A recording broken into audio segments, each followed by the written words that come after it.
Igreja Vida Cristã em Cristo Jesus, um lugar pleno de amor e da graça do Senhor Jesus. Ministério Pastor Sandro Diniz. Amém.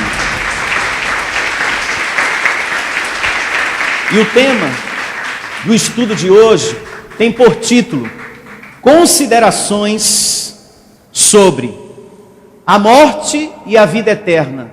O que diz a Bíblia? E temos aqui uma introdução muito importante que já vai esclarecendo muitas coisas para que você compreenda melhor esse estudo de hoje.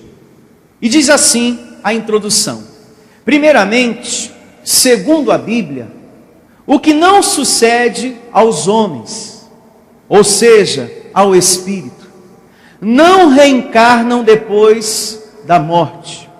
Aos homens está ordenado morrer uma só vez, vindo depois disto o juízo. Hebreus 9, 27 fala sobre isso. Em segundo lugar, não desaparecem, falando aqui do seu espírito, do seu anjo, e nem muito menos deixam de existir, e nem vão para o purgatório, porque não há na Bíblia textos que afirmam a existência do purgatório, e nem ficam vagueando pela terra, porque há muitas pessoas que pensam dessa maneira. Há muita gente que acredita nessa crença que é pregada lá fora, né?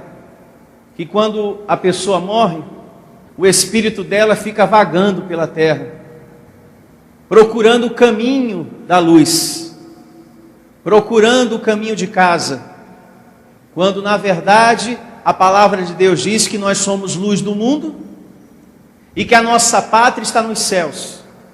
Então, quando você sai desse corpo, você sabe o caminho exato de casa. Nenhum espírito fica perdido ou vagando, porque ele sabe o caminho da pátria, porque foi lá que ele foi gerado por Deus, e para lá um dia ele volta. Pois bem, temos aqui na folhinha do nosso estudo o primeiro ponto, que diz assim: o que ocorre realmente com o nosso espírito quando morremos? O que ocorre? Essa é uma dúvida, abençoada, que muitas pessoas têm. Vai para o céu direto, fica esperando, vai para o purgatório, ou não vai para lugar nenhum, senão para o pó. Então esse estudo de hoje tem a função de responder todas as nossas dúvidas com relação ao assunto morte e a vida eterna. E temos aqui a primeira referência bíblica no primeiro livro do profeta Samuel, capítulo 2, verso 6. Abra lá.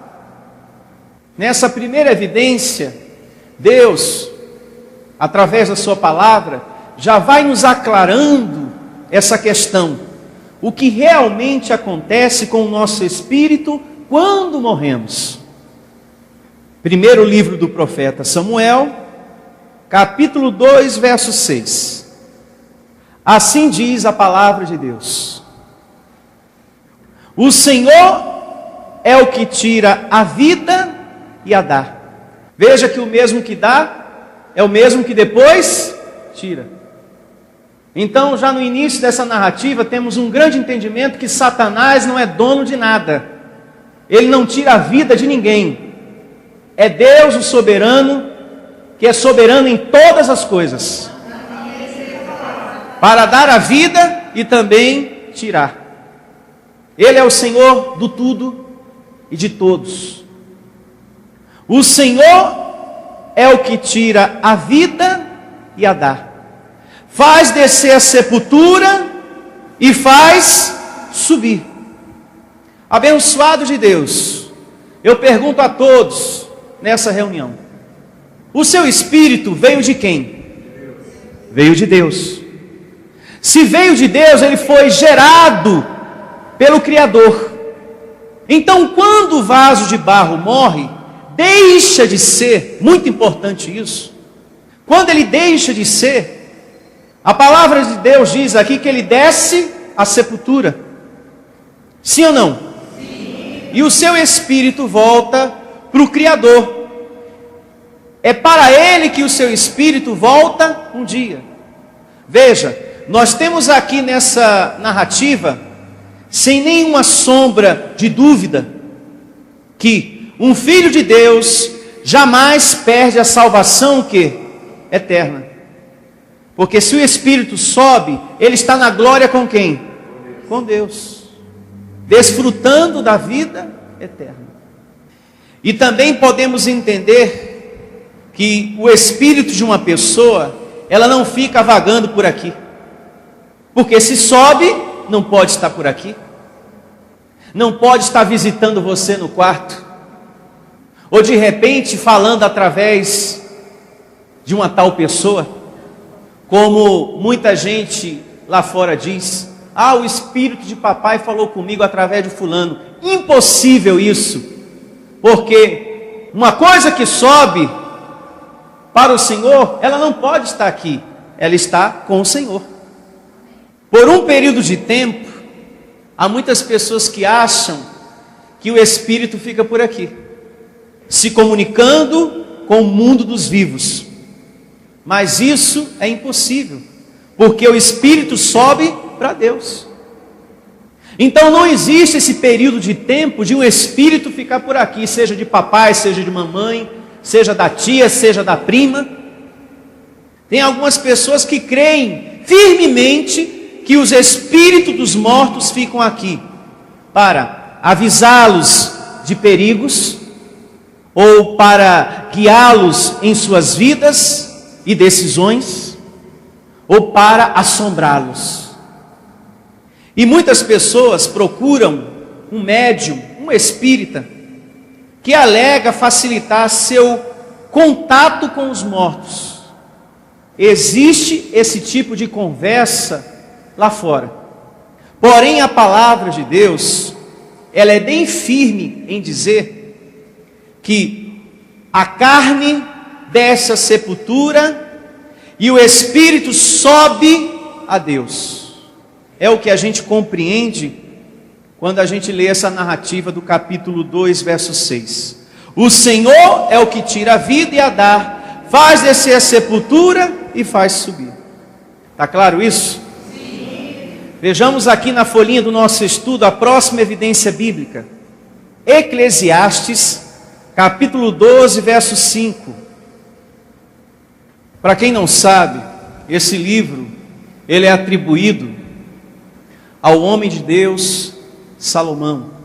Homem muito sábio, e que Deus, aqui, através de sua vida, nos esclarece o que realmente acontece ao homem após a morte.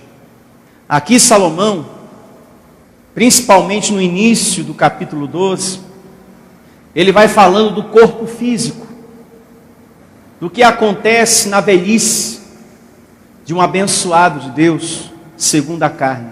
E em seguida, ele vai falando do espírito, o que acontece com o espírito quando morremos. Muito importante isso, tá? E assim diz a narrativa do verso 5, do capítulo 12, do livro de Eclesiastes. Como também, quando temeres o que é alto, e te espantares no caminho, e te esbranqueceres, como floresce a amendoeira, e o gafanhoto te for um peso, e te perecer o apetite, falando aqui do corpo físico, do corpo de carne que temos. E em seguida, ele fala do seu espírito, porque vais à casa eterna. Veja, essa narrativa no seu início não deixa dúvidas que o homem morre segundo a carne e o seu espírito volta para Deus. Aqui não diz que vai para o purgatório e nem tampouco vai para o inferno. Não existe essa trajetória. A trajetória que existe para o espírito de uma pessoa após a morte é: vais à casa eterna. Não tem outro caminho. Não existe outra rua. É céu, paraíso direto.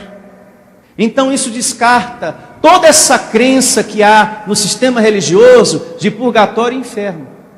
Aqui está a garantia que nós temos passaporte garantido para o céu, paraíso. Porque vais à casa eterna. E os pranteadores andem rodeando pela praça. Verso 6. Esse verso 6, ele traz referências ao corpo.